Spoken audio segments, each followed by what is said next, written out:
Hi, I'm Leo, and welcome to the first devlog for Reading in the Dark, a survival horror game with a heavy focus on exploration and item management. In this first video, I'm going to show the base mechanics that will serve as a foundation for the game, some assets created for this build, what I plan to do for the next devlog, and some frequently asked questions. But before anything, I will talk a little bit about me, since this is the first devlog and all. My name is Leonardo Della Fiore. I'm 22, and I have been working with game development for about 2 years now, but I have been wanting to make games for my entire life. This year, I published my first game to Steam, called Aspects of Change. The game was an idea from a college assignment that I ended up spending 6 months developing. It is about a little guy that can change his horoscope sign at any moment by attuning to different planets and stars. He then needs to find the key and exit his house by avoiding unlucky deaths. For example, if he's attuned to Taurus, all of the wardrobes in his house will kill him. So he must remember that and change his sign accordingly. It is, above all else, a memory game. Now I have started a much bigger project, one that will take several years to complete, especially because I'm doing almost everything by myself, with the exception of audio and music production, currently being made by these wonderful people. I will also be outsourcing voice acting as well. So, about the game, let's talk about some of the main features in it. Almost every single prop in the game will be interactable with physics. You will be able to pick everything up by holding the left mouse button and moving the mouse. Depending on the object, you can also press E on it to activate a unique function. For example, you can turn on or off a radio by pressing E, or you can hold and throw the radio away.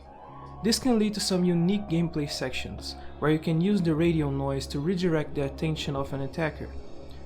These objects will have more functions that will be detailed in the next coming devlogs, like cloth or energy outlets. With the wonderful physics system from the Unreal Engine, you will also be able to smoothly interact with drawers, wardrobes, jar lids, doors, etc. The game will feature a robust inventory system, one that you will need to tightly manage in order to survive. By leaving some objects in chests located in safe areas, the player will need to be constantly making choices on what he will take with him and what he will keep for later. I'm sure you have more questions, and I have a lot more to talk about in regards to game mechanics and info, but I will save the rest of the information for the facts section of each devlog.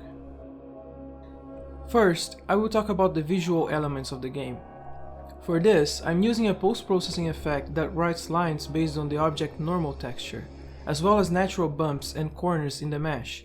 A challenge I faced for this was to be able to make it so that the light affects the environment, but after some tinkering I was able to only render at areas that have light affecting it.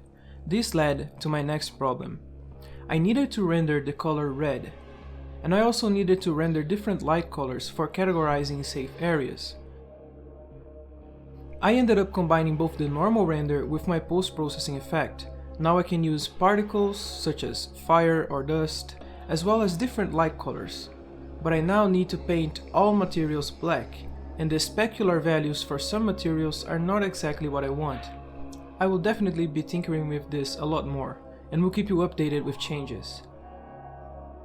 A concern that I have is that this might be too expensive on the final user computer, but I'm doing everything in my power to make the game as light as possible, such as using LODs and setting proper texture sizes. If you have any advice on things that I could do, feel free to comment what you think and I will respond you ASAP. This one you already saw, but I will explain a bit on how I am doing it. Basically, I have a prop object that will have special properties that will indicate that the player can pick it up. This object will have 3 types, based on the weight and the size of the object. These will be used for relatively small props only.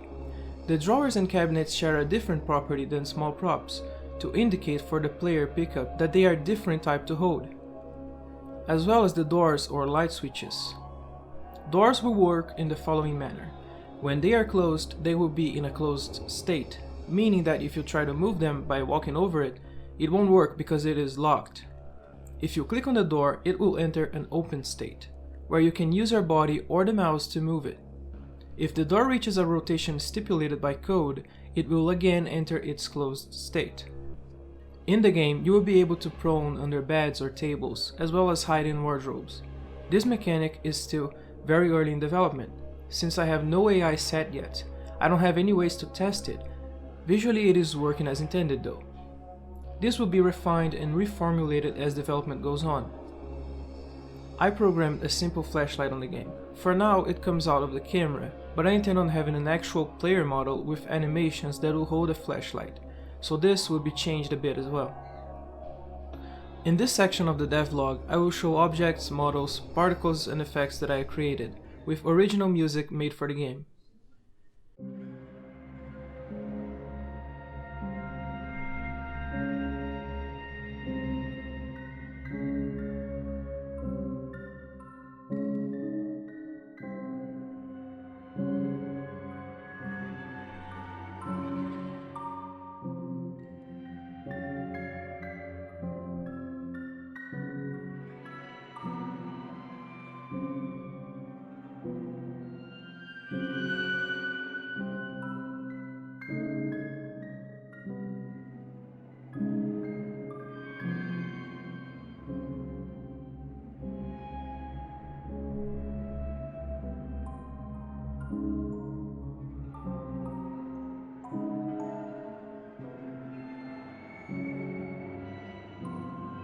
For the next patch, I plan on creating the main character model and his animations, as well as the animation blending for walking, crouching, jumping, proning, and a few misc animations. I also plan on creating an aim offset for his arms, allowing him to move his legs independent of his arms. This way I will blend between animations for him to hold his flashlight while moving. I will then place the model in-game, so basically you will be able to see your body when you look down. Also, I will add cloth physics to the player clothing, so it will dynamically move when you walk or run. I also plan on creating clothing types of props. For instance, let's say there's a clothing on a hanger in the wardrobe. I want this clothing to have cloth physics, and you will be able to hold it by the hanger and remove it from the wardrobe. I also plan on creating the base walls and structure for the game map that I have already planned in the documentation process. If I have any extra time, I will also start the energy system for props. The energy system will basically allow you to turn on or off an electrical prop by pushing the cord from the power outlet, but this will be further explained in the next devlog. So now for the frequently asked questions. When do you plan to release the game? To be honest, I'm still in the very early stages, so it will take at least 4 years, but rest assured, I'm working on this game 4 hours daily, and after I finish college, I will be working on it for more than 10 hours a day, with the possibility of crunching through weekends. Will the game have monsters spawned in the map with AI to hunt you down? Well, the short answer is yes, and the long answer is yes. Do you plan on hiring people for programming or art creation roles? Not currently, no. I'm on the way to having a very well documented project. My game design document is about 25 pages long and I just started writing it. So in the future, if I need any outside help, it would be easy to share my game idea. But then again, this is my baby and I just want to do my best for it.